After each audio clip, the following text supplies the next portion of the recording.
Então, boa noite a todos. Vamos dar mais um início à uma reunião magna do Hospital, Serviço de Cardiologia do Hospital São Lucas, né? No nosso 34º ano, a reunião de 1446. E hoje nós vamos ter mais uma vez o prazer de assistir o nosso Vitor Vale, né, que já vai ganhar um selo aqui do Guinness de participação aqui de apresentação na nossa reunião esse ano, e vai nos brindar aí com a palestra, né, Atualização em Terapia Antiplaquetária, do dipiridamol à aspirina. Vitor, a tela é sua. Obrigado, doutor Souza.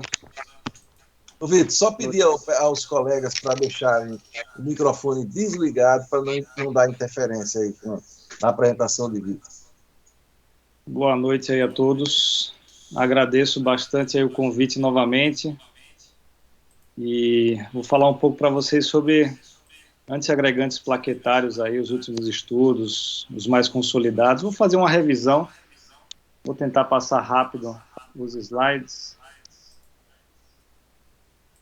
Um minuto.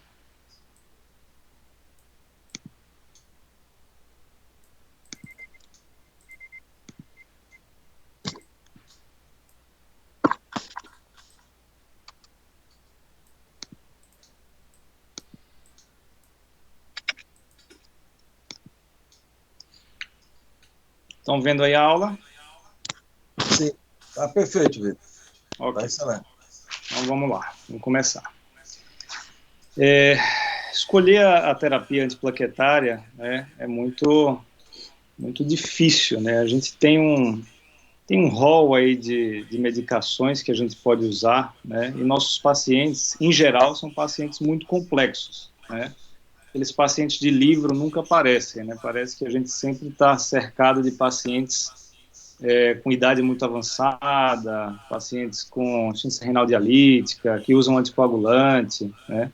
E tem uma série de características, né, tanto de comorbidades quanto do procedimento, né, da intervenção coronária percutânea ou cirurgia cardíaca, que fazem a gente pensar sobre qual a terapia antiplaquetária que a gente vai usar para esse paciente e durante quanto tempo, né?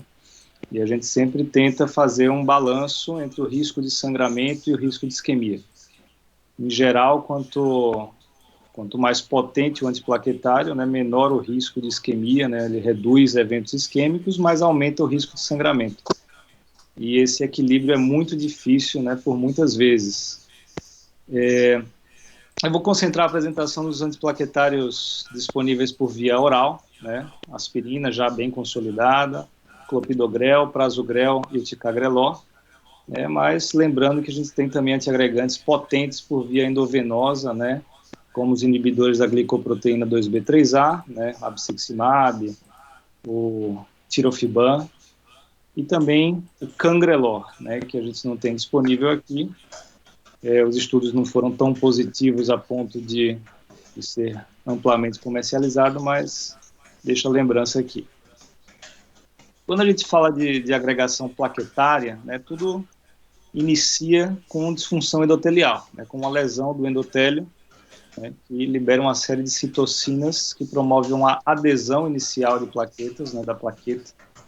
E essa plaqueta, né, por vias de tromboxane A2 e do ADP, elas são ativadas, né, e a ativação plaquetária gera uma mudança na conformação dessa plaqueta, que através da glicoproteína 2B3A se une a novas plaquetas, formando a agregação plaquetária, né, e ajudando aí a formar, né, o início do trombo e da cascata trombogênica aí da síndrome coronária aguda, né, e de formação de outros trombos como trombose de Stent.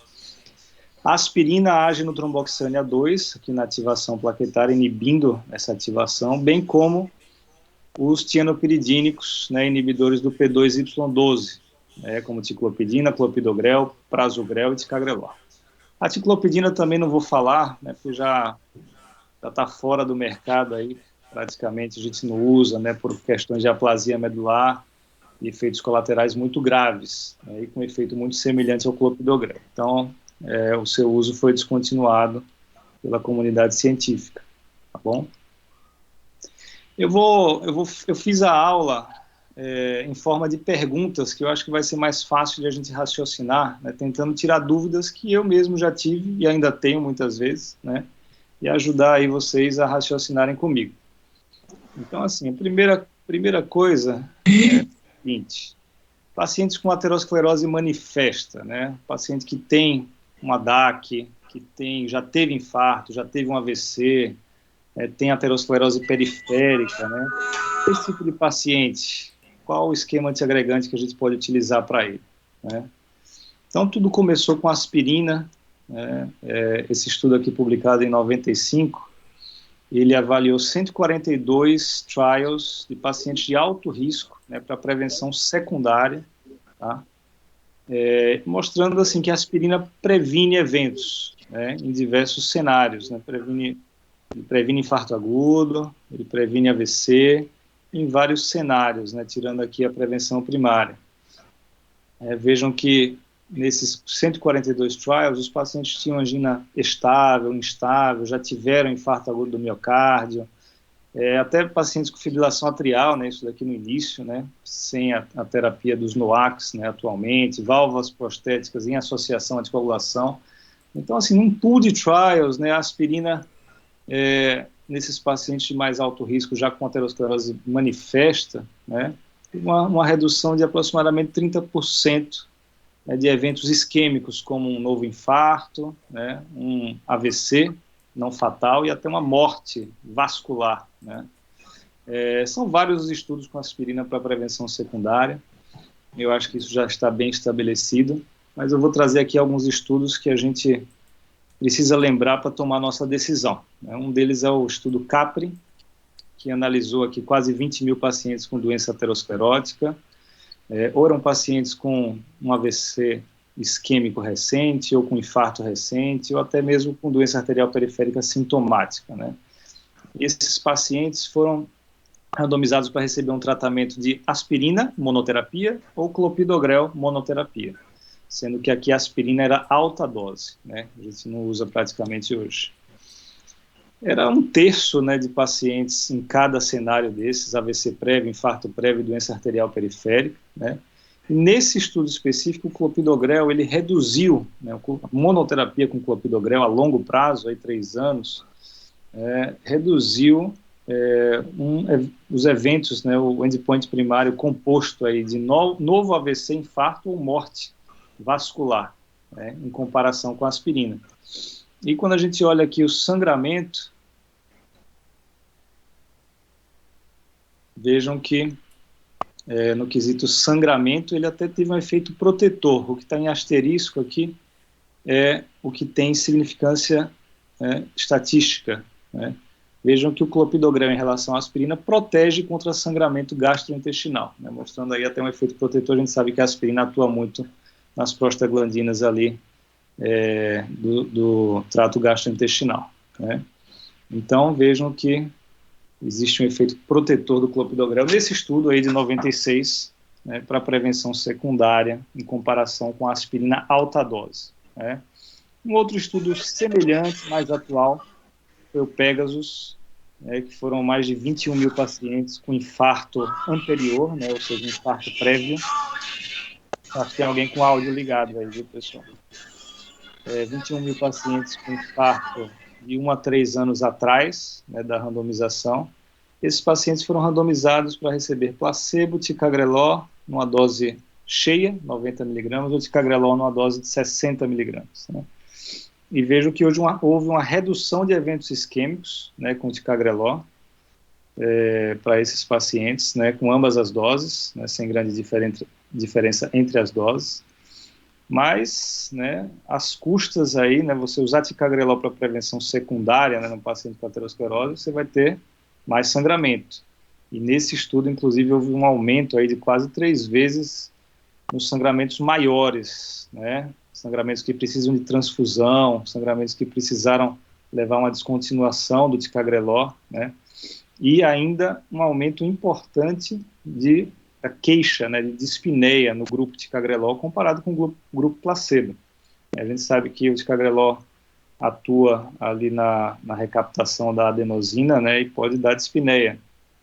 E esse é um fator que incomoda muitos pacientes. Então, esse estudo, praticamente, a gente, respondendo a pergunta, né, a gente pode usar aspirina monoterapia, a gente pode usar clopidogrel monoterapia, mas o ticagrelol não parece uma alternativa interessante, né, principalmente se o paciente tiver algum componente aí de maior risco para sangramento, tá?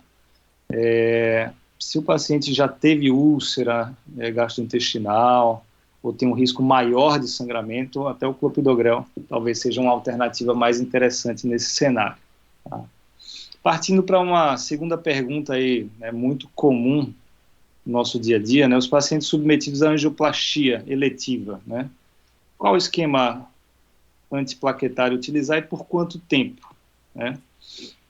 Então, assim, começando com o estudo CRADLE, né, aqui em 2002, que randomizou pacientes com angina estável ou síndrome sem supra, né, síndrome coronária aguda sem supra, com um CAT, né, semi-eletivo aí de urgência, mas não de emergência, né, que tinha intervenção coronariana percutânea planejada ou muito provável, né, foi randomizado, né, fazer uma dose de ataque de clopidogrel, né, todos os pacientes receberam aspirina, né, e os pacientes receberam ou não clopidogrel, dose de ataque versus não ataque, e a manutenção de clopidogrel por 1 ano ou por apenas 1 mês, né, 4 semanas aqui, 28 dias. Né.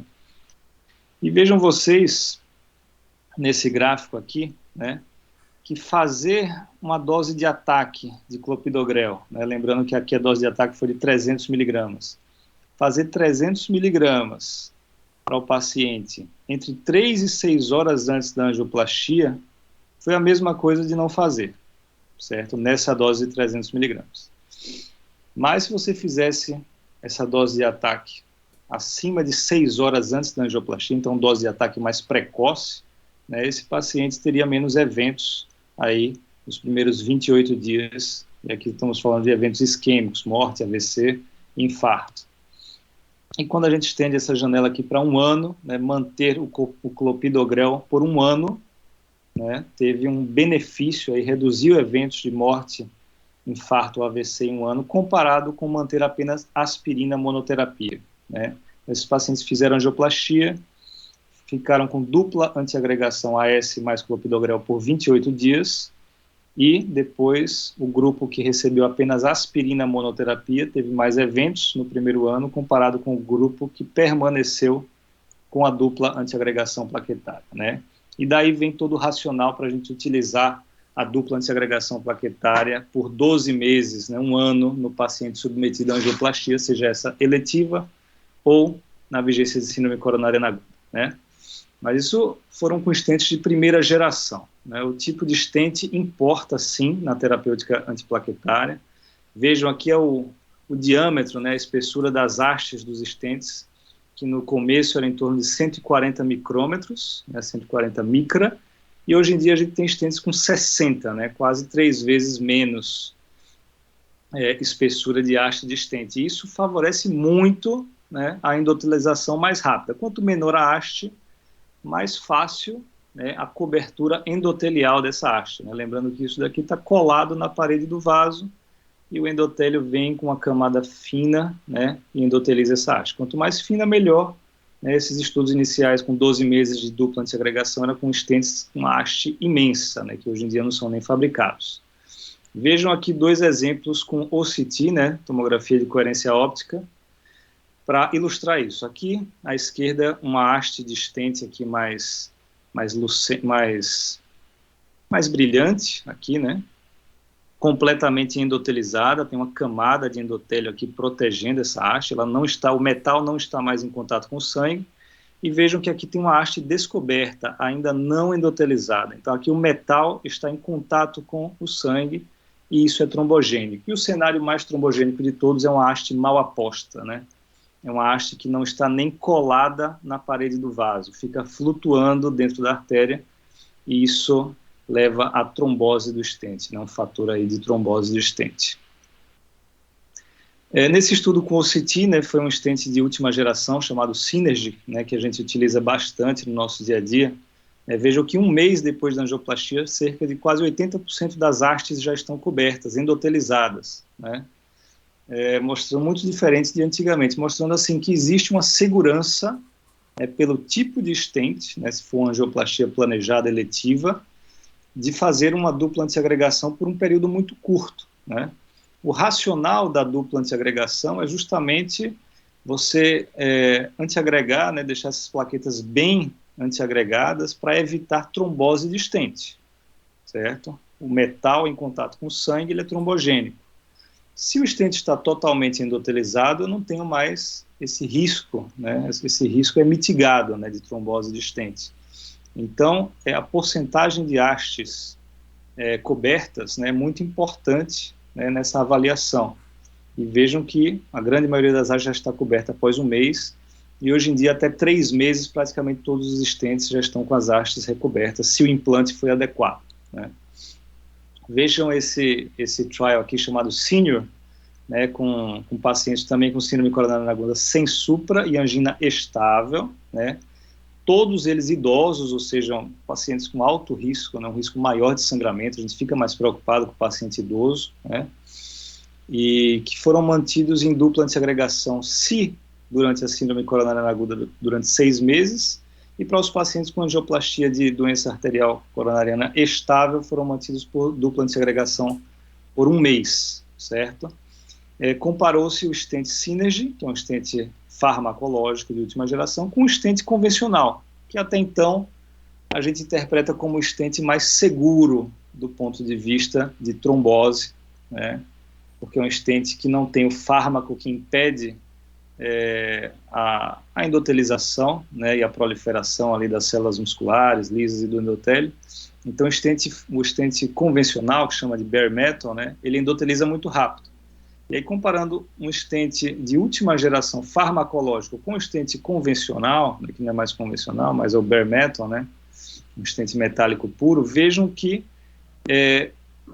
você usar o stent farmacológico e mesmo assim manter uma terapia dupla antiplaquetária de um mês para os casos estáveis é seguro, certo? Você reduz inclusive eventos isquêmicos, morte, infarto, AVC e revascularização da lesão-alvo, certo? Reduz aqui infarto, né? Nada isoladamente com significância estatística, mas no composto houve uma redução, né, aqui em um ano, certo? Reduz aqui, principalmente, revascularização da lesão-alvo, que você está usando o stent farmacológico, e você está usando antiagregação plaquetária dupla por apenas um mês, né, e deixando o paciente com aspirina depois, né, ou 6 meses se síndrome coronariana aguda. Então isso mostrou-se factível, seguro, no paciente idoso, né, submetido ao implante do stent Synergy que nós temos disponível aqui na nossa cidade. Outro estudo, né, apresentado recentemente foi o Science 28, mostrando que a dupla antiagregação plaquetária por um mês apenas, quando comparado a uma dupla antiagregação plaquetária por 6 meses, né, utilizando o Science, que é um stent também de última geração com hastes finas, né, é seguro, tá?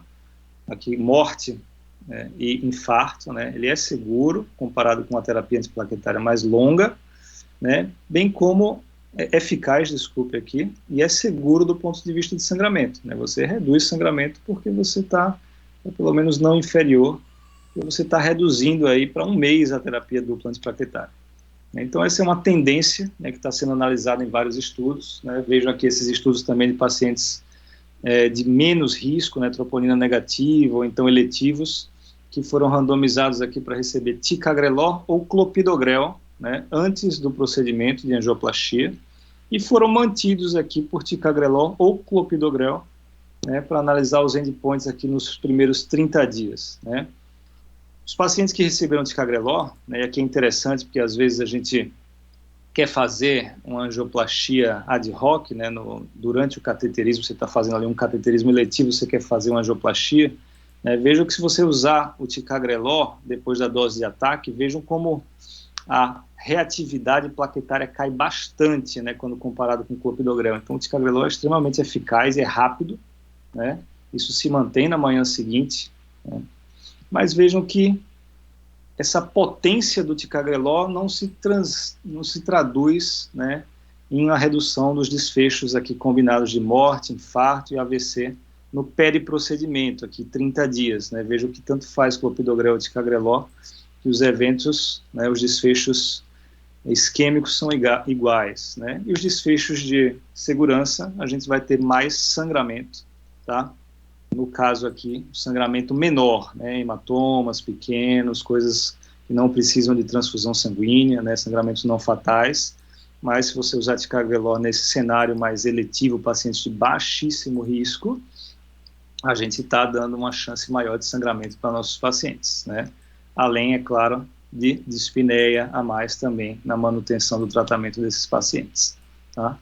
Esse aqui foi um outro estudo do ano passado, chamado Sassicaia, é um estudo também de pacientes que foram fazer angioplastia eletiva, né, principalmente angioplastia eletiva, e que receberam, eles foram randomizados para receber ou uma dose de ataque de prasugrel, né, de 60 miligramas, ou uma dose de ataque de clopidogrel, né, ali logo antes da angioplastia, né, na sala de hemodinâmica, né, e fizeram um follow-up aí de 30 dias. A ideia era proteger o paciente durante a angioplastia, evitar elevações enzimáticas, periprocedimento, infarto periprocedimento, né? Então era apenas a dose de ataque que mudava. Um recebeu clopidogrel e outro prasugrel. Mas no dia seguinte, todos os pacientes do estudo já estavam usando clopidogrel apenas. Eles não seguiram, né, com prasugrel. Foi só a dose de ataque pensando apenas no intraprocedimento, certo? E vejam que não houve diferença nenhuma de desfechos isquêmicos entre você dar ali um ataque de prasugrel ao invés de clopidogrel e manter esse paciente com clopidogrel após, tá? E nesse estudo específico também não teve um aumento de sangramento. É um estudo publicado e apresentado no ACC desse ano recentemente, é o Host-Exam, tá? Que é um estudo que tinha como objetivo aí comparar a eficácia e segurança de uma monoterapia de aspirina ou clopidogrel em pacientes com doença coronariana estável que fizeram angioplastia, né? Eles tinham a hipótese de que o clopidogrel ia ser superior à aspirina, tá? Para manutenção. Então, o desenho do estudo foi o seguinte: os pacientes faziam angioplastia e ficavam em dupla antiagregação por 6 a 18 meses, mas a média foi de 12 meses, né? Então 1 ano de dupla antiagregação. Se os pacientes não tivessem nenhum evento nesse 1 ano, eles eram randomizados aí para o segmento, para monoterapia, ou com aspirina ou com clopidogrel, né, por mais 2 anos, e viam-se os resultados. Esses pacientes eram pacientes estáveis, DAC estável, tá? Mais de 5.000 pacientes, e vejam aqui o resultado, né, uma coisa que a gente não faz na prática do dia a dia, né? Geralmente os pacientes usam dupla antiagregação após a angioplastia por 6 meses, ali a 1 ano, e quando a gente vai tirar, a gente tira o clopidogrel e mantém a aspirina, né? Mas nesse estudo, né, se a gente fizesse o inverso, tirasse a aspirina e mantivesse o clopidogrel, né, a longo prazo, né, vejam vocês que existe uma redução de desfechos isquêmicos combinados com sangramento. Então, se a gente juntar aqui mortalidade, infarto, AVC, síndrome coronariana aguda gerando uma readmissão e sangramento maior, né, juntando isso tudo, você manter o clopidogrel em monoterapia, né, para esses pacientes que receberam stent, ainda é melhor do que a aspirina monoterapia. Esse foi os eventos secundários aqui, né, vejam aqui os eventos isquêmicos, né, quando a gente separa, né, aquele outcome primário, aqui, quando separa o sangramento, né, dos desfechos isquêmicos, vejam que ele tem benefício em proteger o paciente, né, de uma isquemia, né, de um infarto, de uma morte, de uma trombose de stent, né, manter o clopidogrel a longo prazo, e ele tem um benefício em proteger também sangramento, né, a gente imaginaria que o clopidogrel sendo mais potente ia sangrar mais, mas isso não é o que foi visto aqui nesse estudo, né. Esse estudo foi um estudo feito na Coreia do Sul, então a população é uma população enviesada, né, não é um estudo que foi mundial, então a gente não sabe se dá para extrapolar para a nossa população, né, aqui da América Latina, né, e da Europa, mas é talvez uma diretriz aí para um caminho que tem sido procurado aí para substituir a aspirina, né, como monoterapia. Né? Existem outros estudos em andamento aí, com ticagrelor monoterapia, prasugrel monoterapia, né? Então, assim, para pacientes submetidos à angioplastia eletiva, qual esquema usar e por quanto tempo? Né? Respondendo aí a nossa pergunta, primeiro, que todo paciente submetido à angioplastia merece uma dupla antiagregação inicial, né? Uma dupla antiagregação. Né? A haste do stent foi recém-implantada, né? O stent recém-implantado, a haste, o metal está em contato com o sangue. A gente tem que antiagregar bem esse paciente com 2 drogas, certo? Por quanto tempo deixar as 2 drogas? Atualmente nós temos evidência para 1 a 3 meses, para os stents mais recentes. Os guidelines recomendam 6 meses, né? Nenhum guideline recomenda mais 12 meses, aí 1 ano, né?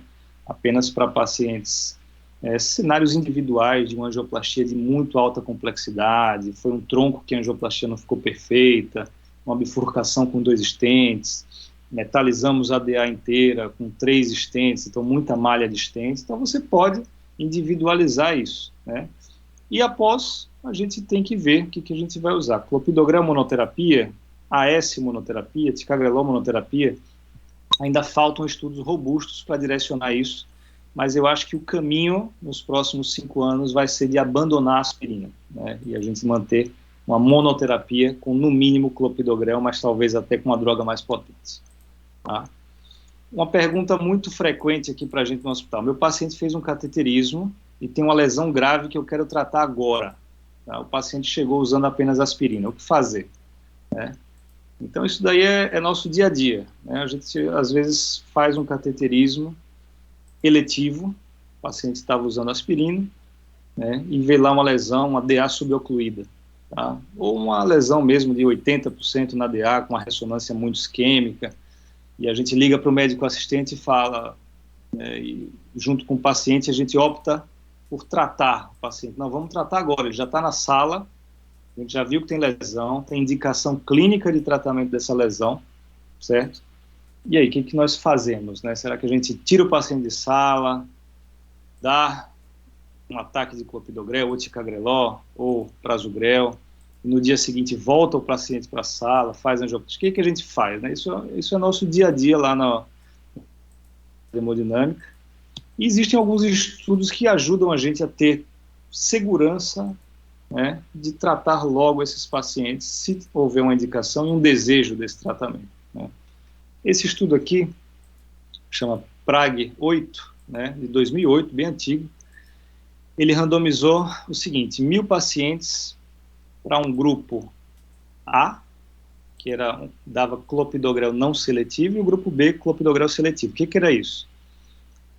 Para o grupo A, os pacientes que iam fazer cateterismo, eles já davam um ataque de 600 miligramas de clopidogrel um dia antes de fazer o cateterismo. Né? Os pacientes recebiam um ataque de clopidogrel. No grupo B, esse paciente não recebia nada.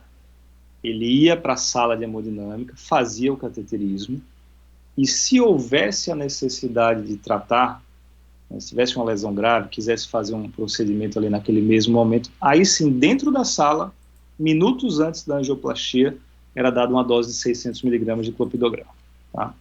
E aí vejam vocês o que acontece. Né?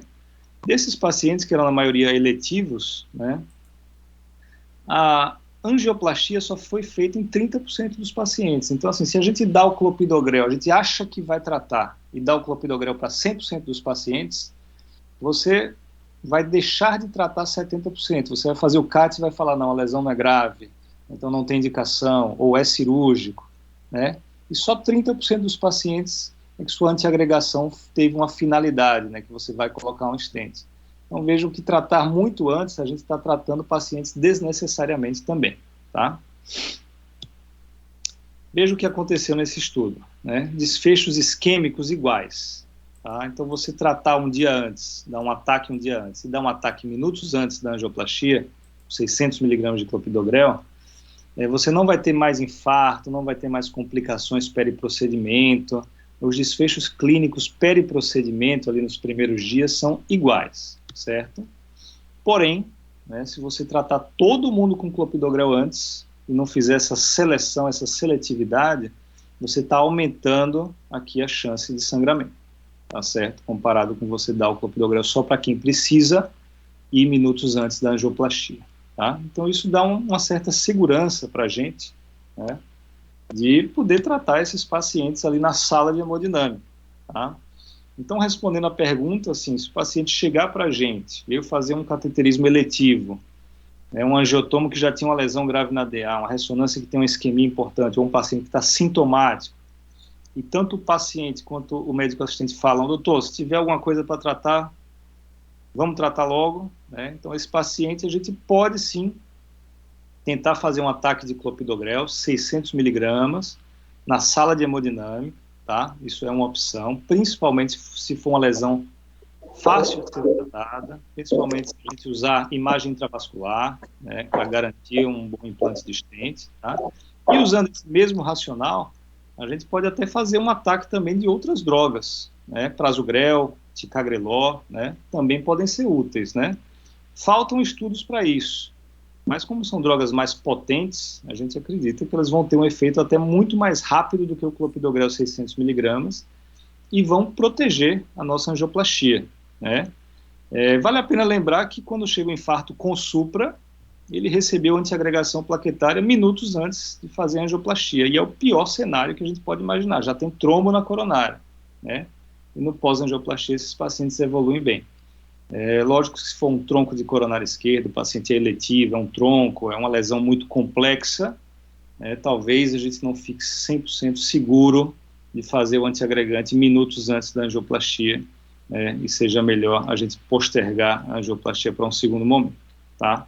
Ainda falta evidência científica nessa área, mas a gente está evoluindo. Mais uma pergunta. Paciente com síndrome coronariana aguda, o que usar, em que momento e durante quanto tempo, né? Então, assim, a aspirina, né, já está bem estabelecida para pacientes com supra de ST, com infarto sem supra, né? A aspirina reduz novos infartos, reduz mortalidade cardíaca, né, cardiovascular. A aspirina está muito estabelecida. Na menor dose possível, né, de 75 a 100 miligramas, essa é a dose. Essa é a dose que protege e reduz sangramento comparado com doses maiores, né? E temos bastante evidência aqui também, né, além da aspirina, para a gente usar um segundo antiagregante. O clopidogrel, né, desde o estudo CURE, aqui em 2001, já está bem estabelecido também que reduz eventos cardiovasculares, né, na síndrome coronariana aguda, tá? Tanto para os pacientes que receberam angioplastia, quanto para os pacientes que ficaram em tratamento clínico e até cirúrgico, né? Reduz em 20% os eventos comparado com aspirina monoterapia, tá? Os efeitos do clopidogrel, né, o benefício do clopidogrel é maior, quanto maior é o risco desses pacientes, os pacientes de alto risco, a redução absoluta do risco absoluto é maior, né? Então quanto maior o risco, aí é que a gente tem que ser um pouco mais agressivo mesmo, tá? Sangramento com a dupla antiagregação, a dupla terapia na síndrome isquêmica aguda, vai ser maior. A gente está usando um segundo antiagregante, vai sangrar mais, tá? Principalmente nos pacientes que vão para a cirurgia. A gente faz o ataque ali antes do paciente para cateterismo, quando vê que é um cáteter arterial, a gente tem que parar o clopidogrel aí, no mínimo com 5 dias, mas idealmente com 1 semana aí da última dose, para poder reduzir os sangramentos relacionados à cirurgia cardíaca, né? E para os pacientes com síndrome coronariana aguda sem supra, que vão para angioplastia, aqui o braço PCI Cure, né? O clopidogrel também reduz desfechos de infarto e morte cardiovascular, comparado com aspirina pura, né?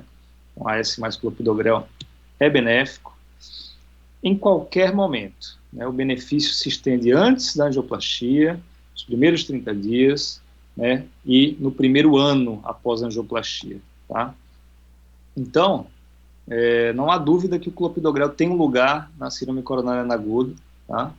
Ele reduz desfechos de infarto, de morte cardiovascular, né, de reinfarto, e deve ser usado aí por 1 ano, tá, para proteção desses pacientes, independente se receberam stent ou não. Um outro estudo que abrange o clopidogrel nesse cenário é o Current Oasis 7, né, que os pacientes com síndrome coronariana aguda, inclusive com supra, 30%, e sem supra, 70%, foram randomizados para uma dose dobrada do clopidogrel, né, contra uma dose usual. Então, ao invés de 300 miligramas, como foi feito no CURE, a dose aqui era de 600 miligramas de ataque. Eles mantinham 150 miligramas por dia durante uma semana e depois 75 miligramas por dia, né, aí por 12 meses. E nesse estudo, né, houve aí com a dose dobrada, né, uma tendência de redução a infarto, né, nos primeiros 30 dias, mas o desfecho composto, em geral, não teve nenhum benefício de a gente fazer uma dose dobrada, né, inclusive com esses 150 miligramas, tá? Houve um aumento de sangramento, inclusive sangramento maior com essa dose dobrada, né, de 150 miligramas durante 7 dias, mas nos pacientes que foram para angioplastia, né, fazer essa dose dobrada, teve um benefício aqui em redução de eventos cardiovasculares maiores, de morte cardiovascular, infarto e AVC, né, o que não foi observado nos pacientes que não foram para angioplastia. Então, a dose dobrada reduziu o infarto, principalmente às custas de uma redução no índice de trombose de estente. Então, a dose dobrada previne aí essa trombose de estente nos primeiros 30 dias. Isso reduz o risco de infarto para o paciente que vai para a angioplastia, certo? Esse estudo também comparou uma dose alta de aspirina com uma dose baixa de aspirina, mostrando que não há diferença nenhuma de você fazer 325 miligramas ou de você fazer 75 a 100 miligramas. Então, a gente sempre preconiza a dose menor, que é o que a gente faz na nossa prática do dia a dia, tá? Mas, assim, a gente sabe que o clopidogrel, né, que é a medicação que nós falamos agora, né, ele tem respostas diferentes em pacientes diferentes, né? E isso, quando a gente faz o teste de reatividade, né, de agregabilidade plaquetária, quanto mais o clopidogrel inibe a agregação plaquetária, mais benéfico ele é, inclusive em reduzir trombose de estente. Só que tem alguns pacientes, né, por fatores genéticos, fatores clínicos, um diabético descontrolado, né, e fatores celulares que não respondem, são pouco respondedores ao clopidogrel, né. Vejam que nesse estudo aqui, né, foi feita angioplastia com clopidogrel, né, direcionando o antiagregante, baseando se ele era respondedor ou não a clopidogrel, né, dando clopidogrel apenas para os respondedores. Vejam que os pacientes que tiveram essa terapia guiada, né, pelo genótipo, né, tiveram menos desfechos compostos, né, trombose de estente, morte cardiovascular, infarto, né, uma tendência, né. Vejam que o intervalo de confiança ultrapassa um pouquinho, né, a linha do 1, né, da unidade, mas é uma tendência forte, né, uma tendência forte de redução. Então, assim, foram buscar outras terapias aí antiplaquetárias para a gente usar, né. O prasugrel é uma delas, né, esse estudo Triton é um estudo bem conhecido. Os pacientes com síndrome coronariana aguda, com ou sem supra, foram randomizados para clopidogrel ou prasugrel, né, a dose de ataque mais a dose de manutenção, por 12 meses, e o prasugrel se mostrou superior ao clopidogrel, né, na redução de eventos cardiovasculares maiores, né, isso aqui sempre em associação com a aspirina, tá? AS mais clopidogrel e AS mais prasugrel. Trombose de estente, o prasugrel reduziu bastante, né, comparado com o clopidogrel, só que às custas de sangramento, né, então o prasugrel se mostrou mais potente em reduzir eventos isquêmicos, mas aumentou o risco de sangramento. E analisando aí os subgrupos, né, o risco de sangramento foi maior nos pacientes que tiveram AVC prévio, ou um AIT prévio, né, os pacientes acima de 75 anos e nos pacientes de baixo peso, que pesavam menos de 60 quilos. Então é que na bula inicial do prasugrel, essas 3 situações, o prasugrel estava contraindicado, né. Hoje em dia a gente indica para os pacientes com idade maior ou igual a 75 anos e pacientes menores de 60 quilos, uma dose intermediária de prasugrel, ao invés de 10 miligramas por dia, 5 miligramas por dia. Mas para os pacientes com AVC prévio ou AIT prévio, o prasugrel está contraindicado, inclusive na bula, tá certo? Em qualquer situação. O estudo Trilogy também é um estudo que serviu para testar o prasugrel no cenário de angina instável ou infarto sem supra, em que o paciente não recebeu stent e não foi para cirurgia cardíaca, ou seja, ficou em tratamento clínico, né? E aí comparou clopidogrel com prasugrel e não houve nenhuma diferença estatística entre os dois grupos, mostrando que o prasugrel talvez não seja a terapia de escolha para os pacientes mantidos em tratamento medicamentoso puro, né?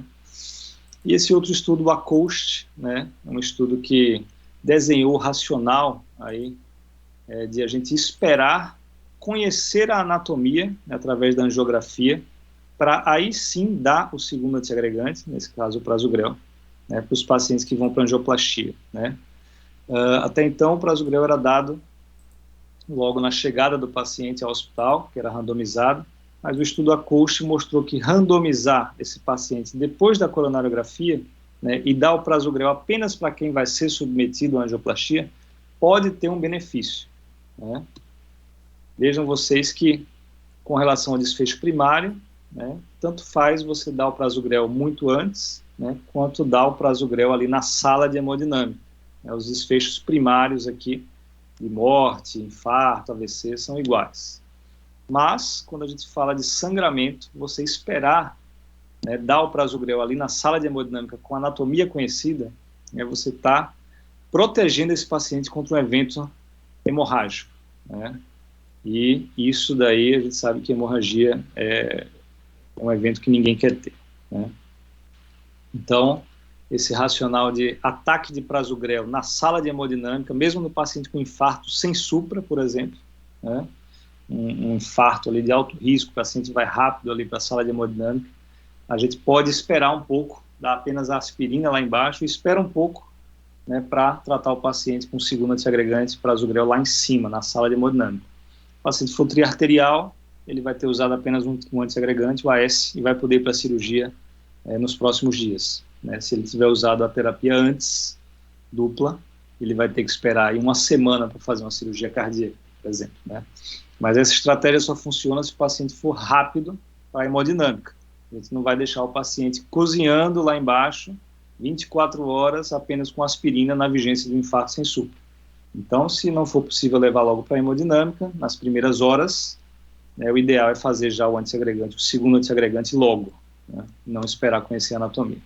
O ticagrelor, analisado no Plato, comparando, né, um infarto sem supra, que se não me engano, sem supra ou com supra, né, comparando AS mais clopidogrel ou AS mais ticagrelor, ticagrelor mostrou-se também mais eficaz, né, que o clopidogrel, como segundo agente antiplaquetário, reduz trombose de stent e reduz, inclusive, mortalidade, né? E esse foi o motivo aí do ticagrelor ser usado, né, bastante aí nos hospitais Brasil e mundo afora, e o prasugrel ser menos usado, né? O ticagrelor teve uma redução de mortalidade no Plato que o prasugrel não teve no Triton, né? Então, você dá o ticagrelor logo que o paciente chega ao hospital, já dá uma dose de ataque de 180 miligramas, você está reduzindo eventos isquêmicos e você está mantendo uma taxa de sangramento comparável com a do clopidogrel. Então, o ticagrelor é uma alternativa muito atrativa para o paciente com síndrome coronariana aguda, né? Inclusive para os pacientes que foram mantidos no tratamento clínico, né? Pacientes que não fizeram angioplastia, que não foram para a cirurgia, né? Vejam aqui que o grupo ticagrelor é o grupo que teve menos mortalidade de todos, né? Comparado com o grupo que permaneceu com clopidogrel, certo? Nesse estudo foi interessante, né? Eles avaliaram que existia uma interação entre a aspirina, a dose de aspirina e o ticagrelor, né? Os pacientes recebendo ticagrelor com a dose de 325 miligramas por dia de aspirina tiveram mais eventos, inclusive, do que o grupo clopidogrel, né? E vejo que o paciente recebendo ticagrelor com a dose baixa de aspirina foi o grupo que teve menor taxa de eventos, né? Inclusive, está na bula, né, que para a gente um warning aqui, que a dose de aspirina pode comprometer a efetividade do Brilinta, né, do ticagrelor. Então, eles recomendam uma dose de manutenção de aspirina, né, entre 75 e 100 miligramas por dia para os pacientes que estão em uso de ticagrelor. Tá? Lembrando do grande problema aí do ticagrelor, que é a dispneia. Realmente, os pacientes do consultório queixam-se de dispneia, né, e bradicardia às vezes, mas muita dispneia, e isso leva a uma descontinuação desse medicamento. Tá? Um estudo mais recente é o ISA-REACT 5, né, que comparou cabeça a cabeça aí duas estratégias de tratamento na síndrome coronariana aguda. Né? Se o paciente tivesse um infarto com supra, ele chegava e era randomizado para receber uma dose de ataque de ticagrelor ou uma dose de ataque do prasugrel. E se fazia aí depois do CAT e angioplastia, ficava ou com prasugrel ou com ticagrelor na dose de manutenção. Tá? E se o paciente tivesse uma síndrome coronariana sem supra, ele era randomizado para ticagrelor ou para prasugrel. Só que o ticagrelor era dado logo na sala de emergência, assim que teve o diagnóstico da síndrome coronariana aguda, mas o prasugrel só era dado no momento da angiografia, depois de conhecer a anatomia do paciente. Tá? E depois de fazer a angioplastia, o paciente ficava com prasugrel ou ticagrelor em dose de monoterapia. Vejam só o que aconteceu, né? A gente imaginava que o ticagrelor podia ser até mais potente do que o prasugrel, né? Porque no Plato ele teve uma redução de mortalidade que o prasugrel não teve no Triton, mas vejam que um contra o outro, head-to-head, essas duas estratégias, na verdade, né? A estratégia do prasugrel se provou mais eficaz em reduzir morte, infarto ou AVC, né? Com P significativo aqui, bem significativo, e, né, em quesito sangramento, as duas estratégias são praticamente iguais, né, sangram a mesma coisa. Então a gente está ganhando aqui com o prasugrel às custas de um sangramento igual ao ticagrelor, né. Então, assim, isso mudou, né, a nossa forma de pensar, tá? A gente está tentando lá no São Lucas incorporar cada vez mais o prasugrel na nossa terapêutica depois desse estudo. E vale a pena frisar que o prasugrel na síndrome sem supra foi feito na sala de hemodinâmica, com anatomia conhecida, tá? E esses pacientes iam muito rápido para a sala. Então a gente pode tentar essa estratégia aqui, que ela é mais eficaz do que a estratégia, né, do ticagrelor já na chegada, né, fazendo a dose de ataque. Então vejam os guidelines, o que recomendam, né? Na síndrome coronariana aguda, né, para pacientes que vão se manter em tratamento clínico, ou seja, não receberam stents, não foram para cirurgia, a recomendação é, você pode dar clopidogrel ou ticagrelor, tá, em adição à aspirina, por até, no mínimo, 12 meses aí do início da síndrome coronariana aguda, certo? Isso para pacientes mantidos em tratamento medicamentoso, sem angioplastia e sem cirurgia. Certo? A dose de aspirina, entre 75 e 100 miligramas, é recomendada. Tá certo? Isso é 1B. E você pode usar, né, ticagrelor, aqui é 2A, né? É razoável você usar ticagrelor em preferência ao clopidogrel, né, como terapêutica de manutenção. Né? Isso baseado no estudo Plato, que o ticagrelor foi superior ao clopidogrel nesses pacientes mantidos em tratamento clínico. Pacientes submetidos a fibrinólise, a gente quase não pega no São Lucas, né, fibrinolítico, a gente tem hemodinâmica 24 horas, né, mas os pacientes com infarto sem supra, ou com supra, desculpa, a terapêutica de escolha para dupla antiagregação, além da aspirina, é o clopidogrel, tá? Os outros medicamentos não foram testados nesse cenário. Então, se o paciente for trombolizado, ele tem que ficar em dupla antiagregação plaquetária com aspirina e clopidogrel, né, durante aí, idealmente, 12 meses no mínimo, tá certo? E para os pacientes submetidos à angioplastia, aí a coisa complica um pouquinho mais, tá? Mas classe de recomendação 1, tá? Para pacientes que foram submetidos a implante de stent na vigência de síndrome coronariana aguda, você manter um segundo antiagregante por 12 meses, clopidogrel, prasugrel ou ticagrelor, tá? Para todos os pacientes com síndrome coronariana aguda, que foram submetidos a implante de stent, aspirina também por 12 meses, no mínimo, 75 a 100 miligramas. É razoável, né, e aqui classe 2A, você preferir o ticagrelor, né, em detrimento do clopidogrel, porque ele reduz eventos duros, inclusive mortalidade nesse cenário, né. Pacientes que não são de alto risco para sangramento, que não tem um AVC prévio, também você deve preferir o prasugrel, né, em detrimento do clopidogrel nesse cenário, tá? E aqui, classe 3, né, que eu falei para vocês, que o prasugrel não deve ser administrado em pacientes com histórico de AVC ou de AIT. Ele está proscrito nesse cenário, tá?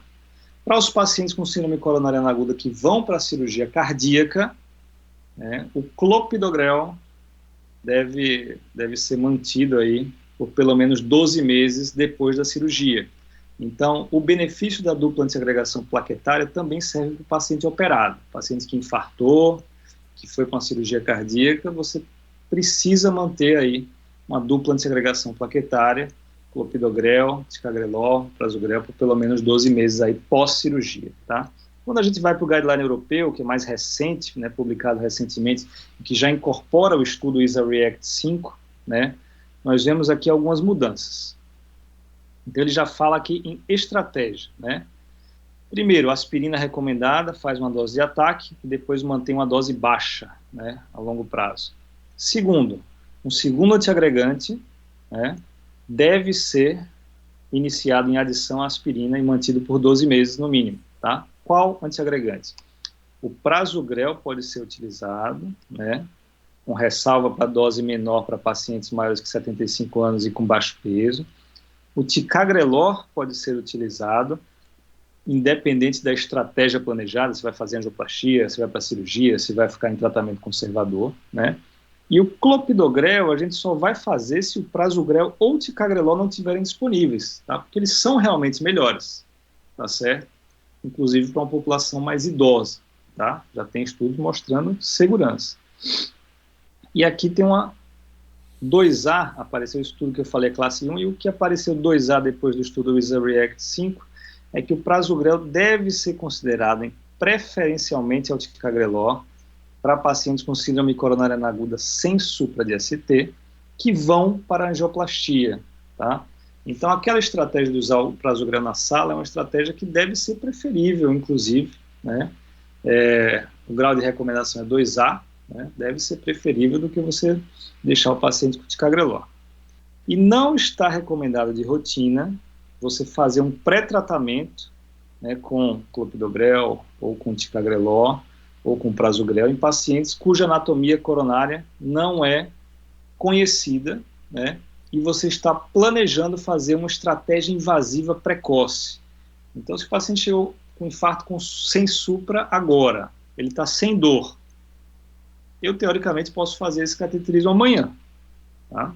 Não é maléfico eu fazer isso com o paciente. Mas se eu fizer o cateterismo amanhã, eu preciso dar um segundo antiagregante para ele hoje, agora, antes de conhecer a anatomia dele.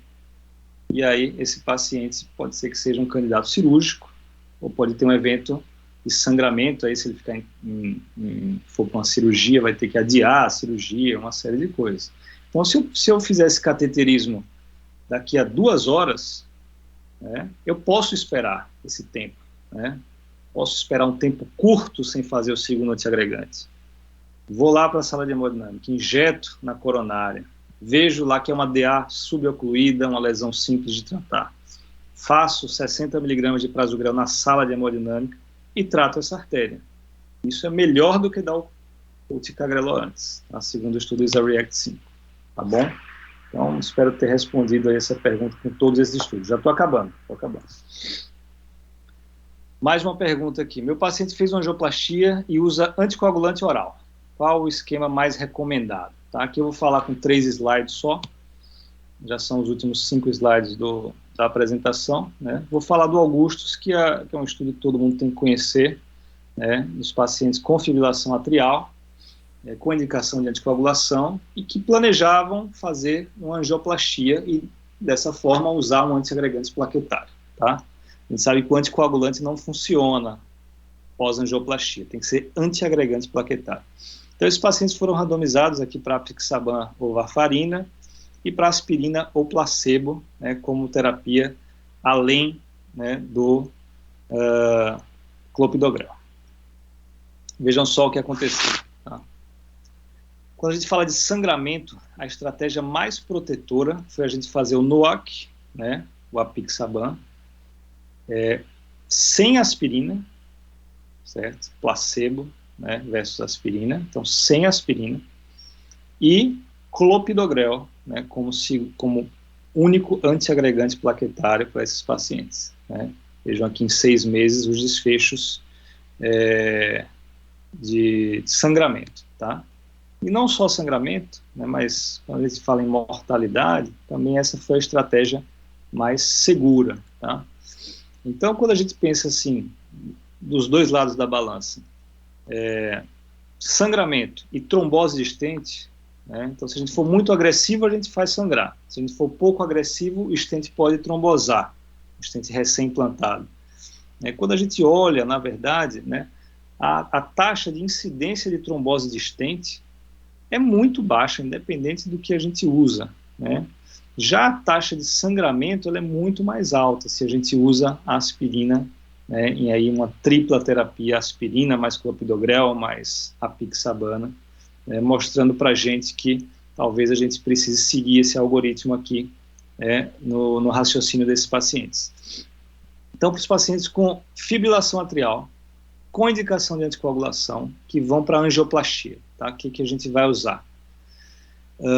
No início, se o paciente não estiver assim, sangrando, a gente vai usar uma terapia tripla. Aspirina, clopidogrel e um NOAC de preferência, tá certo? Pelo menos durante a hospitalização, a primeira semana, a gente deve usar uma terapia tripla. Depois desse momento de hospitalização, se o paciente não tem um alto risco, né, de sangramento, a gente pode usar uma dupla antiterapia aqui com um NOAC, apixabana, mais clopidogrel, né, um antiagregante só, durante aqui 12 meses. E depois manter o anticoagulante sozinho, né, sem um antiagregante depois de 12 meses. Se esse paciente tem alto risco de sangramento, a gente deve encurtar essa dupla terapia aqui talvez para 6 meses, tá? O NOAC com clopidogrel por 6 meses e antecipar aqui o anticoagulante sozinho, né, para após 6 meses.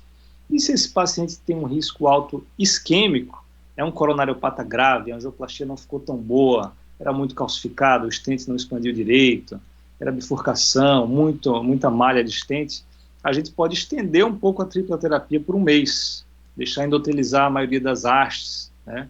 Depois descalonar para uma terapia sem aspirina e depois manter o anticoagulante sozinho, tá? Isso é uma estratégia pensando no risco de sangramento alto, no risco de isquêmico alto, o que a gente poderia fazer, né, com a terapia antiplaquetária e anticoagulação desse paciente, tá? E nos casos que a gente precisa trocar o antiagregante plaquetário, se eu quiser trocar, o que eu faço? Né? Vejam só, tem esse estudo aqui bem recente, né? O racional aqui para trocar o antiplaquetário seria que o risco de eventos isquêmicos é um risco mais agudo, pós-implante de stent, e o risco de sangramento é um risco mais persistente ao longo da vida do paciente, né? É um risco mais duradouro. Então veja esse estudo que legal, pacientes com infarto que fizeram angioplastia receberam aspirina e ticagrelor, né, a S-brilinta, nos primeiros 30 dias após a angioplastia do infarto. Esses pacientes foram randomizados para manter com aspirina e brilinta por 12 meses ou para descalonar o brilinta, manter aspirina e clopidogrel pelo restante do tempo, né? Ele já garantiu aqui aspirina e brilinta por 1 mês e agora ele descalonou para tentar reduzir o risco de isquemia nos próximos 11 meses aqui. E vejam que legal que o risco de sangramento reduz bastante com essa estratégia, reduz pela metade o risco de sangramento você fazendo esse descalonamento do brilinta para clopidogrel, né? E o risco cardiovascular, né, se mantém igual entre as duas terapêuticas. Então, descalonar, você não aumenta o risco de ele ter morte, infarto ou AVC nesse período inicial de 12 meses, pelo menos. Né? É um estudo de curta duração, 12 meses, mas é um estudo que faz a gente abrir a nossa mente para esse possível descalonamento, com segurança. Né? E aqui é meu último slide, para a gente encerrar. A aula foi bem longa, tinha muita coisa para falar. Mas se a gente quiser descalonar e trocar o antiagregante, como que a gente faz? Né? E aí, esse slide é bem interessante, esse slide é de uma recomendação, como se fosse um guideline específico para essa troca, né, em que os autores estudaram bastante, tanto a farmacodinâmica dos antiagregantes, quanto os vários estudos em que houve algum tipo de troca, escalonamento ou descalonamento, e eles dividem o paciente numa fase aguda, ou inicial, e numa fase mais crônica. A fase aguda seria durante a síndrome coronariana aguda, ou na fase inicial, após implante de um stent. Então, se você quer descalonar, por exemplo, o paciente recebeu ticagrelor, mas eu quero descalonar para clopidogrel. Ele não tem dinheiro para comprar o ticagrelor, ou ele está com dispneia, ou ele está com um sangramento menor, e eu quero reduzir a potência. Como que eu faço? Você chega aqui na flechinha, ó, eu vou dar uma dose de ataque de 600 miligramas de clopidogrel 24 horas após a última dose do ticagrelor. Eu quero o contrário. Ele recebeu clopidogrel, recebeu um ataque de clopidogrel no pronto-socorro, mas eu quero ticagrelor. O que eu vou fazer? Eu vou fazer um ataque de ticagrelor, independente do tempo e da dose de clopidogrel que ele usou. Né? Então aqui tem um esquema, né? Resumindo um pouco, na fase aguda a gente sempre dá ataques de clopidogrel, né? E ataques de ticagrelor e prasugrel para todos os lados. Então, se você vai trocar alguma coisa na fase aguda, você tem que fazer uma dose de ataque do medicamento que você vai trocar. Tá? Já na fase crônica, você não precisa fazer ataque. O único ataque que você precisa fazer é se você for passar de ticagrelor para clopidogrel, né, ou de ticagrelor para prasugrel, que aí você faz um ataque do prasugrel ou do clopidogrel. O resto você faz já a dose de manutenção. Tá? Espero ter ajudado aí vocês nessa atualização, né? Foram muitos estudos, eu tentei ser mais completo, assim, abranger vários estudos, e vamos para a discussão agora, que a gente já está bem em cima da hora. Né? Obrigado aí pela audiência esse tempo todo. Bem, Vitor, sem dúvida nenhuma, eu queria parabenizar você. Você fez uma revisão bem completa e, como sempre, muito didática, né, sobre um tema de uma importância imensa aqui no nosso dia a dia. Eu queria fazer só uns curtos comentários antes de abrir para a discussão. Primeiro, o seguinte, você usou o termo correto na minha ótica, assim, antiplaquetário e não antiagregante plaquetário, né? Porque a gente... inclusive, uma vez eu estava numa apresentação que o Giz Feitosa estava, e ele disse, você tem razão, porque você veja que a maior parte das drogas que a gente chama de antiagregante plaquetário, na verdade, eles atuam na ativação plaquetária, né? Se você mostrou aquelas 3 fases, que é adesão, ativação e agregação, apenas ali os anti-2B3A, ali, que usa na última fase, é que realmente seriam os verdadeiros antiagregantes plaquetários. Então, esse é um ponto. Outro aspecto importante é que você mostrou aí que, por exemplo, os 2 cenários da doença crônica e o agudo, em que, por exemplo, a lesão na placa causada pela intervenção, por exemplo, a angioplastia seguida do implante de stent, sem dúvida nenhuma, ela tem menos poder trombogênico do que o cenário da síndrome aguda, né? Então, esses são dados bem interessantes, porque eu lembro que no início tinha-se a ideia de você tratar esse doente crônico como se fosse um agudo, então você tinha que ser uma antiagregação plaquetária intensa e prolongada. Você mostrou que não é.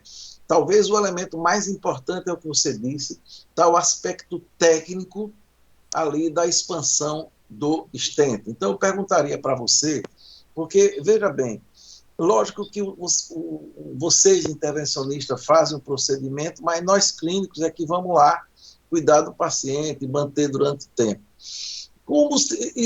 Existe uma tendência natural, né, que até um viés natural, de que quem faz o procedimento, logicamente, é achar que fez bem feito, né? Você vai dizer assim, olha, fiz a intervenção, está muito boa, mas não ficou muito bem aposto. Merece, assim, algum feedback nesse aspecto, por exemplo, de você dizer, olha, esse é um doente que eu acho que vale a pena prolongar mais. Eu estou falando do doente crônico, né? Esse aí. A antiagregação. É lógico que eu já tive isso de vários de vocês, mas eu acho que, assim, talvez é uma coisa que tem que ficar mais assim, implícita em termos do laudo, etc. Então, seria uma pergunta. E a outra coisa, Lauro, Zé Augusto, assim, as pessoas, Bosco Rossi parece que saiu, não estou vendo mais aqui, mas, assim, é uma coisa interessante como a gente está vendo, se você for ver no processo da ação da droga, teoricamente, a aspirina devia ser uma droga muito mais privilegiada do que um bloqueador do P2Y12, já que o P2Y12 é um amplificador da agregação plaquetária, né? Então, mas a gente está vendo na prática que uma tendência de aspirina perder espaço para o P2Y12. Não sei se é essa a impressão aí que você tem. Ok?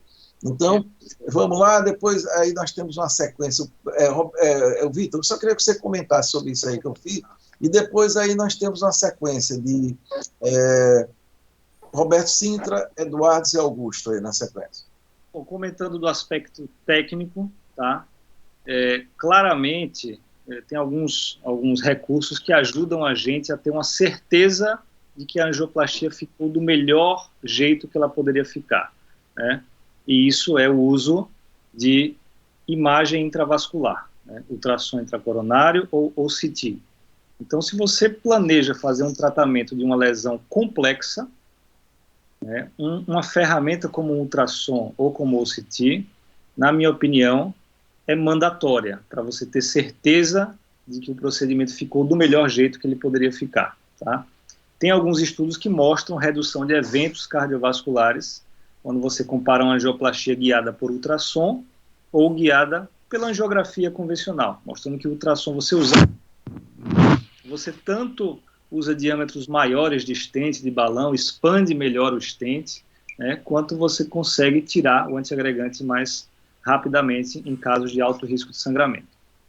Então, assim, às vezes acontece da angioplastia não ficar boa, uma lesão calcificada, você tentou ao máximo expandir aquele stent e o stent ficou discretamente hipoexpandido em alguma região. E esse feedback eu acho importantíssimo para o médico assistente, para você falar, ó, se ele tiver baixo risco de sangramento, eu deixaria uma dupla antiterapia plaquetária por mais tempo, mais que 12 meses, talvez, né? Em alguns casos até o resto da vida, né? E aí a gente vai sempre interrogando o risco de sangramento versus o risco de eventos isquêmicos, tá? E eu acho que a tendência realmente é tirar a aspirina de jogo. A aspirina é o medicamento mais antigo e todos os estudos foram feitos com a aspirina, né? Por medo mesmo de tirar a aspirina, né? Estava tão estabelecido que foi medo. Só que agora o pessoal está com mais coragem, está confiando mais, né, no ticagrelor e no prasugrel, e estão começando a tirar a aspirina e oferecer outro tipo de monoterapia para os pacientes. Então, eu acho que nos próximos 5 anos vai mudar tudo. Vou ter que fazer uma aula nova. Perfeito. Eu ainda me lembro de um paciente que estava usando a dupla de agregação há uns 3 anos, e eu convenci ele a suspender. No caso, era o clopidogrel. Ele suspendeu, um mês depois chegou infartado. Ele disse para mim assim, doutor, nem que se eu me peça aqui ajoelhado, eu suspendo mais a dupla agregação, né? Muito bem. Roberto. Vitor, boa noite. Parabéns, a aula foi muito boa, né? Do início da antiagregação, né? Dos antiplaquetários até agora. Mas eu, como clínico, queria só tocar, como tem muitos residentes aqui na reunião, queria fazer só uma ressalva sobre o estudo Plato. Né? Teoricamente, né, aquela ideia de muito melhor o ticagrelor versus clopidogrel, pensando no desfecho composto, quando a gente avalia mortalidade isolada, a redução do risco relativo foi de 1,9%. Mais ou menos o NNT dá 153. E talvez o benefício clínico voltado para a gente não seja essa mil maravilhas que prediz, assim, que se comenta sobre o ticagrelol versus clopidogrel. Tanto é que nas diretrizes, perceba que eles sempre colocam como classe 1A o clopidogrel no meio. E é factível ou é possível o uso quando o clopidogrel ou o ticagrelol fazer uso também. Então isso é uma coisa importante, eu acho que eu queria pontuar isso para não definitivamente não pensar assim, já que ticagrelol e prasugrel, ticagrelol especificamente, reduz mortalidade, vamos abandonar o clopidogrel. Eu acho que é uma coisa importante, de talvez o benefício clínico não seja tão expressivo como a gente imagine pelo estudo Plato. E outra coisa é que no estudo Plato, quando a gente avalia sangramento no geral, realmente não houve diferença de mortalidade.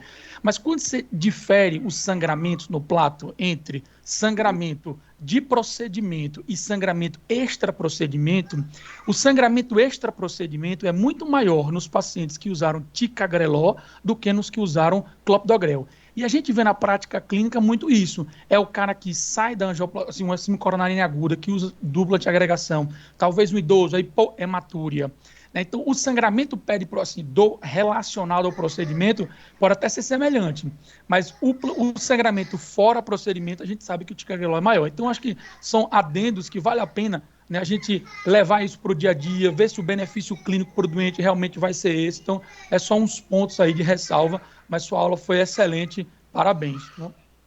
Boa, Roberto. Eu tirei esse slide, eu ia botar, mas eu tirei, tinha muito slide já, esse do cabbage-related, né, sangramento. Beleza, valeu. Perfeito, Roberto.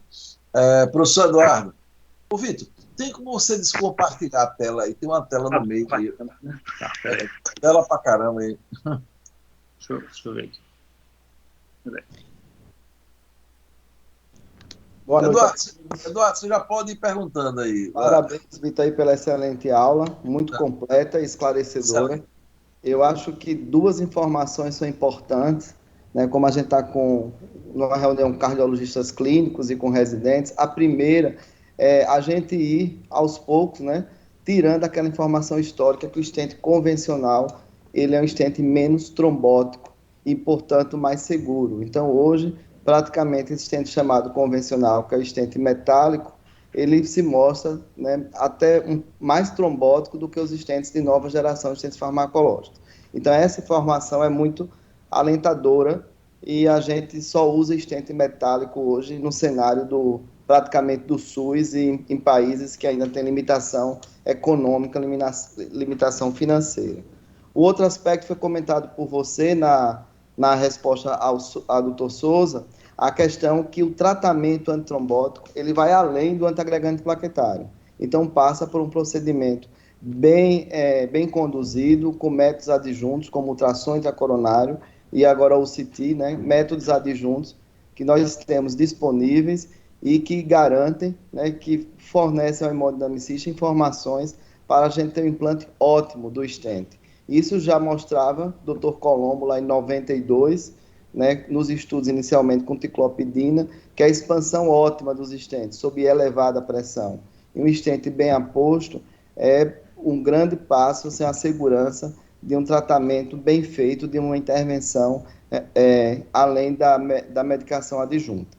E, por fim, uma informação que eu acho muito importante para a gente, nas angioplastias ad hoc e naquelas das síndromes coronarianas agudas, a vantagem de você medicar o paciente conhecendo a anatomia coronariana, que era uma grande discussão que a gente tinha antes de fazer a medicação na sala de emergência, né, como a gente muitas vezes retarda o uso da heparina nas síndromes sem supras, né, daquela heparina de baixo peso. Hoje você também pode, com segurança, retardar o antiagregante plaquetário, desde que o paciente vá imediatamente para a sala de hemodinâmica. Então, a gente está evoluindo para a segurança e sem perder e ganhando eficácia ao longo dos anos com esses novos antiagregantes. Eu acho que essas três informações, na minha cabeça, assim, historicamente, elas ao longo do tempo, modificaram a forma que a gente vem tratando os nossos pacientes com mais segurança e eficácia. Obrigado aí e parabéns mais uma vez pela aula. Excelente, Eduardo. Eu tive a oportunidade, e Augusto lembra que acompanhou, o Lauro também. Meu pai, ele chegou com a síndrome isquêmica aguda, foi feita a dupla agregação, lembra, né, Zé Augusto? Ele passou uma semana esperando para fazer uma cirurgia de revascularização, já que ele tinha uma lesão, aquela, sabe aquele tronco ali, aquela, pegava tronco com a DACX ali proximal, então, infelizmente, ele foi vítima disso aí, né? Lógico que deu tudo certo. Muito bem, Zé Augusto, você está aí na... Estou inscrito. Então, Vitão, parabéns aí pela brilhante aula. Eu acho que você fez um voo bem completo, né, de A a Z, né? E eu queria pegar Souza deve lembrar também, acho que foi um editorial, uma aula, sei lá, do Eric Topol, que ele chamou o acrônimo não, o SCA, né, a Síndrome Coronariana Aguda, o Acute Coronary Syndrome, como uma síndrome, uma síndrome confusional aguda. Se lembra disso, Souza? Lembro, sim. Naquela época, há 25, sei lá, 20 anos atrás, pela complexidade de terapêuticas. Quando você mostra hoje as possibilidades de arranjo terapêutico e para cada nuance, para cada compartimento da síndrome, para cada apresentação, para o tipo de estente, se tem função renal normal, se tem FA ou não, a gente vê como é difícil, com todas as diretrizes, padronizar. Então, eu acho que sua aula, ela inspira. Se a gente quer aumentar a qualidade essencial e reduzir variabilidade entre nós, colegas que trabalhamos, que militamos, etc., toda instituição precisa padronizar a sua conduta. Eu acho que a gente tem, talvez, eu acho que esse é um dever de casa que a gente talvez precise. Porque você mostrou aí, a própria diretriz, ela dá a opção A, B ou C, o Roberto comentou aí do clopidogrel e etc., a vantagem pequena ou não. A gente precisa sentar, brigar e decidir. Mas uma vez decidido, tentar reduzir variabilidade de prática, que vocês sabem que é demais, né? Cada um prescreve de uma maneira, etc.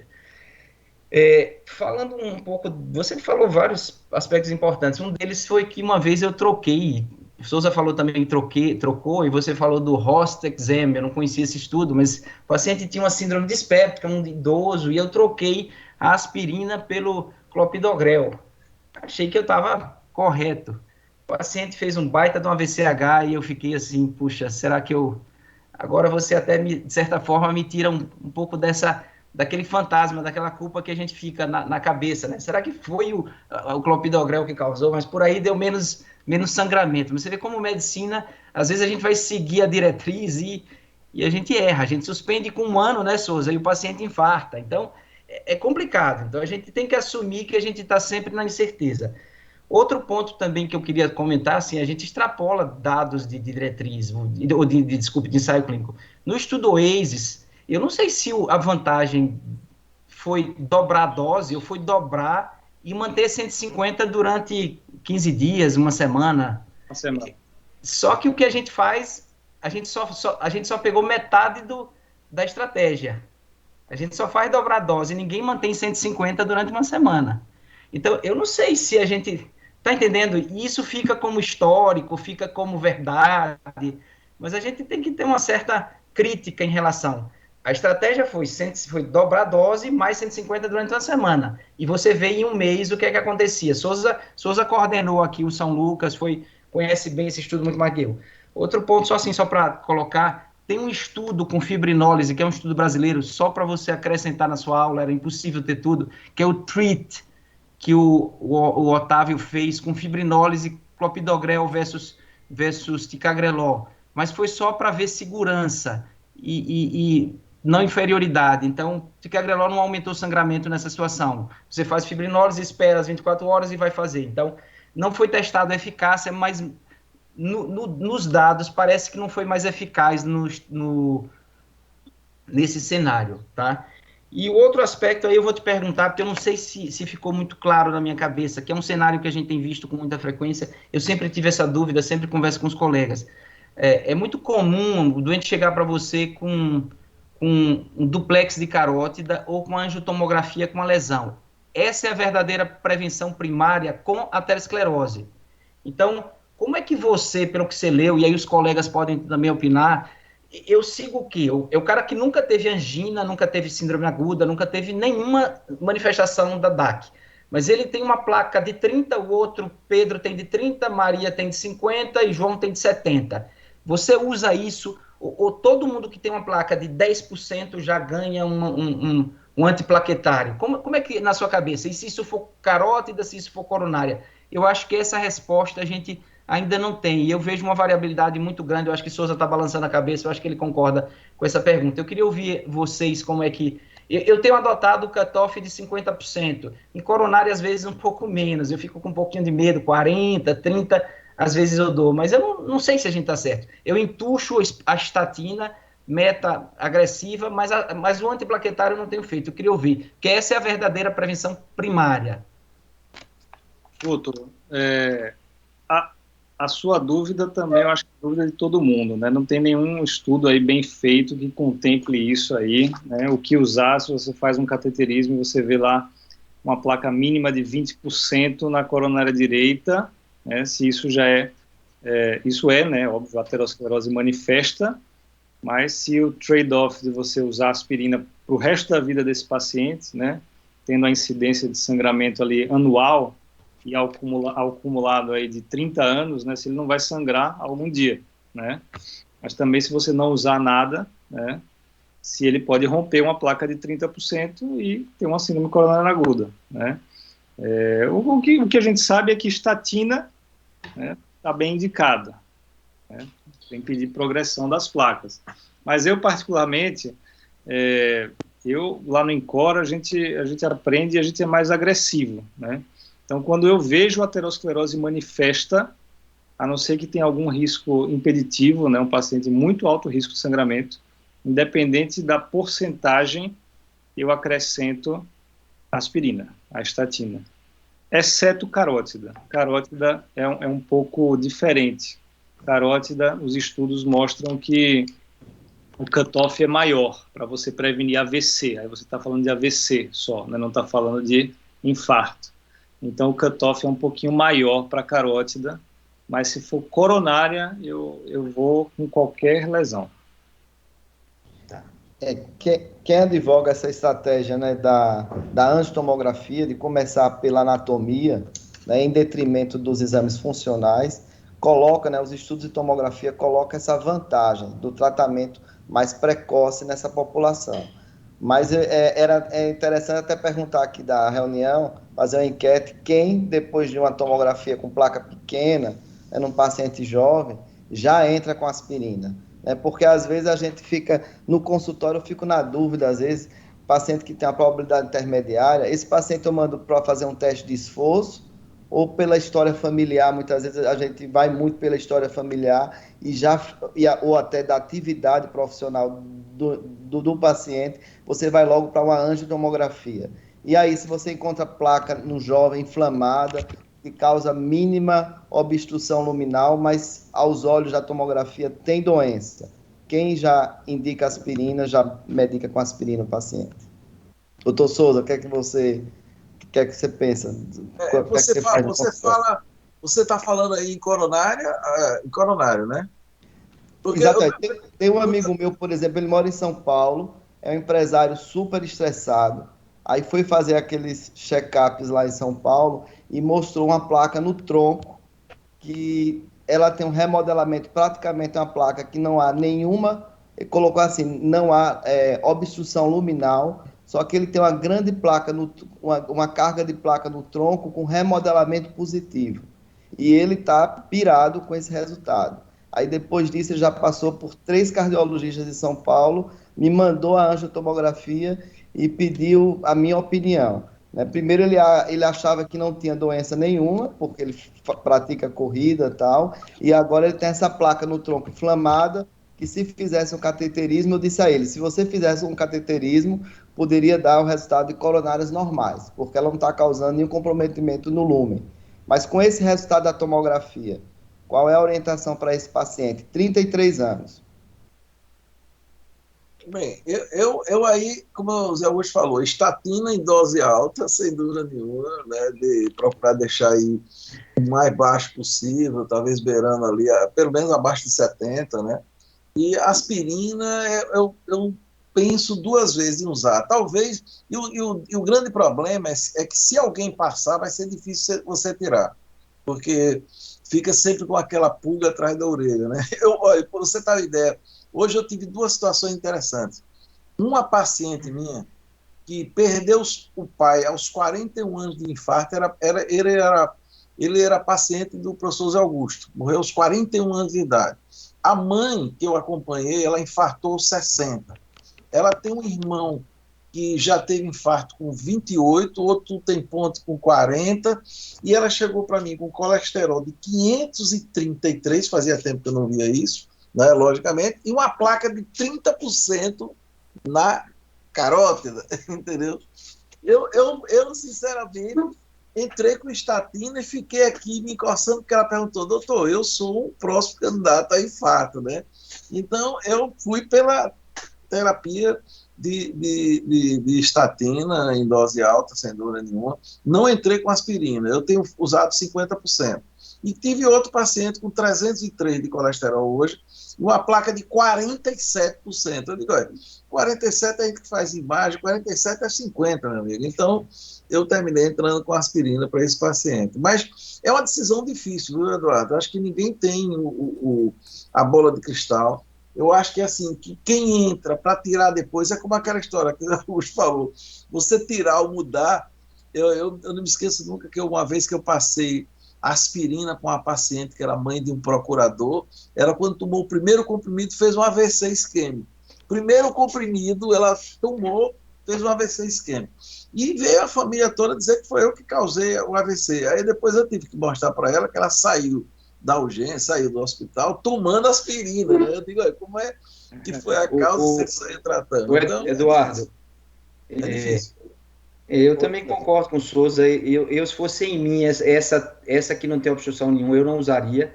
Coronária, uns 40%, tudo, eu tenho talvez usado. Eu pendo para mais, como se fosse 50%. Carota, eu tenho usado esse cutoff do 50%, porque está em diretriz como fator agravante. Se lembra, naquela época, o fator agravante era 50%. E eu vou só trazer uma frase do professor de Souza. Souza foi da época do Friedberg, não foi, Souza? E Lauro também estudou com Friedberg. Eu acho que, pelo menos na história inicial, acho que vocês viram. Friedberg é o livro antes do Brown, né? O primeiro livro do Brown foi na década de 80, em 1980, o Friedberg dizia o seguinte: a aterosclerose é tão comum, que é mais ou menos isso, causa espanto como infarto é raro e como AVC é raro. Então, a aterosclerose é um fenômeno extremamente comum. Dentro do pool de pacientes com placa, a gente tem que entender que ter infarto e ter AVC é raro. Então, é como você tratar todo mundo com aspirina por causa de uma placa mínima.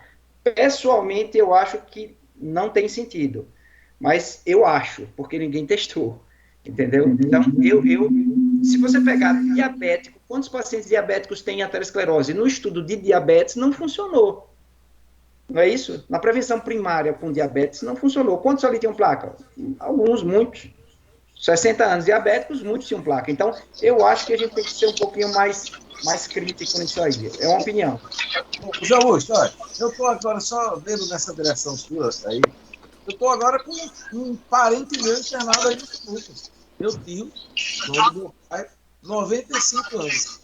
Ele chegou na urgência porque ele apresentou um quadro aí de, a princípio, assim, teve um desconforto precordial andando, mas quando chegou na urgência, o que chamou a atenção era uma palidez muito grande, 7 de hemoglobina, certo?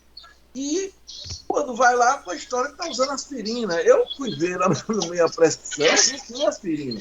Mas você sabe que, infelizmente, hoje em dia passa por colegas e alguém aí, porque ele era diabético, tinha uma placa de carótida, colocou aspirina. Ele correu aí, eu estou vendo aí, isso que a gente está discutindo, nós estamos vendo aí, correu muito mais risco com a droga, que provavelmente... Outra coisa, você vê, Joyce, hemoglobina baixa com reticulócito baixo. Quer dizer, ele vinha babando aí progressivamente, não fazia uma melena, nem um sangramento evidente, mas o Daniel correu um risco muito grande, né, aí, do tratamento. Entendeu? Bom, Mas eu isso acho que falou, Zé Augusto, isso que o Zé Augusto falou é interessante e eu vou aplicar um pouco, voltar para sensibilizar, de certa forma, os pacientes, porque esse em específico eu fiquei preocupado, porque depois eu vou mostrar a imagem. É uma placa, não tem aquela placa, a placa inflamada, aquela placa com remodelamento positivo, então realmente chamava a atenção e pela localização do tronco. Mas, por outro lado, a gente recebe pacientes assim, que tem... recentemente eu atendi um cirurgião dentista, assim, bem atuante aqui na nossa cidade, que ele foi fazer uma tomografia e voltou preocupado porque tem um pouco de cálcio, tem uma plaquinha ali, uma plaquinha. Aí eu falei, você está com 45 anos, você viveu 45 anos, você não passou 45 anos comendo salada, você já foi para Disney, já comeu McDonald's, você já fez... É a marca da vida. Eu falei assim para ele, se você fizer uma tomografia, você vai estar lá com calcificações também na... Então, você tem 45 anos, você não vai ter um exame de 15 anos. Isso é o desafio da gente diante desses métodos que nos dão a lupa e a gente está vendo a doença ainda numa fase muito inicial. A ressonância, a tomografia trazem isso para a gente e são perguntas e dilemas que a gente vai ficar exatamente porque a gente está pegando a doença numa fase, está acompanhando a história da doença, né? Eduardo, só um comentário breve. A gente teve uma apresentação aqui com diabetes, de tomografia, no começo do ano. Eu lembro um colega de fora, está em São Paulo agora, se não me engano. E assim, ele mostrou que em diabéticos, a carga aterosclerótica funciona quando você tem um diabético que tem uma score de cálcio assim, de 100, acima de 300, acima de 400, dependendo do grau de aterosclerose, ele já entra funciona como isquêmico. Então, aquela história que a gente tinha do diabético, isso não é diabético, eu tenho trabalho mostrando isso. Então, assim, a gente está falando de placa ou não placa, mas é importante ver a carga aterosclerótica. Não é, essa questão de 40%, 50%, se esqueça. Se ele tem uma lesão da marginal de 80%, não é a mesma coisa ele ter uma lesão de DA, CX e coronária direita, todas menor que 30%. E a carga aterosclerótica é importante. Eu acho que é importante. Eu gosto muito do percentil. Eduardo falou agora do colega de 40 anos, né, que tem uma placa, diferente de um novinho que tem um score de cálcio de 100, ou 200, entendeu? Então eu acho que o percentil, o número 70, o percentil 70 ainda pesa muito, e não se tem evidência de aspirina nesses pacientes, porque ninguém nunca testou. Então a resposta é ninguém sabe. Entendeu? Agora você pegar, por exemplo, paciente acima de 70, paciente acima de 70, a primeira pergunta é, eu estou falando de prevenção primária ou já é prevenção secundária? E se ele tivesse angina e tivesse uma placa de 50% na CX, já seria prevenção secundária. Concorda? Então, assim, ele não teve o evento ainda, não teve angina, não teve infarto, mas ele já tem aterosclerose. Então, é uma coisa assim que a gente tem que tomar cuidado e assim, deixar bem claro que a gente não tem essa resposta. Em diabéticos, a gente já tem. Diabéticos, se você tem um percentil acima de 70, principalmente acima de 400, já tem indicação de você tratar, já temos trabalhos com isso. Não diabéticos, não tem essa resposta. Mas é uma coisa com aspirina, Luiz, com aspirina. Deixa eu falar. Deixa eu falar. O NNT, ele cai muito. Eu estou aqui há meia hora com a mão em pé. Não, é Celi agora. Celi, só os homens falam aí. Eu estou com meia hora aqui com a mão levantada. A última pergunta, Celi, você vai. Não, eu só queria colocar essa discussão de aspirina, de usar estatina. Luiz até falou aí sobre a prevenção primária. Então, em aterosclerose subclínica, os estudos mostram que o que se advoga é a estatina e não a aspirina, né? Então, assim, talvez guiar pelo percentil, há trabalhos mostrando que se tem uma carga muito alta e tal, vale a pena usar aspirina, mas também aqueles 3 estudos de 2018 que mostram, inclusive, com diabetes idoso e aspirina com esses 3, e sem doença diabetes, ele não mostrou benefícios de usar aspirina. Então, os trials e as diretrizes, elas tendem hoje a aterosclerose subclínica, a prevenção primária, não utilizar por conta de encontro, porque um dos dados que você faz, inclusive inclusive a imagem que você utiliza hoje, que se recomenda, é usar o score de cálcio, né, ou a angiografia, a angiotomo, então não usar em placas que não sejam placas grandes, tá? Talvez para 170, sei lá para cima, mas em geral não se recomenda. Então, a prevenção primária, aterosclerose subclínica, aspirina não, estatina sim. Então, é o que eu queria colocar. De 2018 para cá, mudou bastante isso em relação a gente ter preocupação de viu uma placa de 40, abaixo disso, e encontrou, porque a tomografia mostra também isso, evidenciou muito mais, né? Então, você usar a estatina não é a recomendação usual. Mesmo nos pacientes diabéticos, viu, Luiz? Mesmo nos pacientes diabéticos, exceto que ele tem uma carga muito, muito alta e outra, aí se reconhece o uso da aspirina. Depois eu vou botar o trabalho no grupo, a gente discute lá, porque... É isso que eu ia pedir, beleza. Ótimo. Continuar essa discussão. Eu vou mandar também esses 3 dessa ocasião.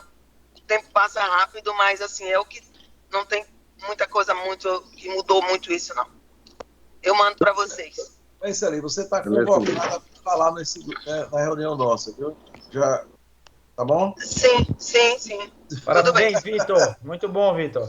Parabéns.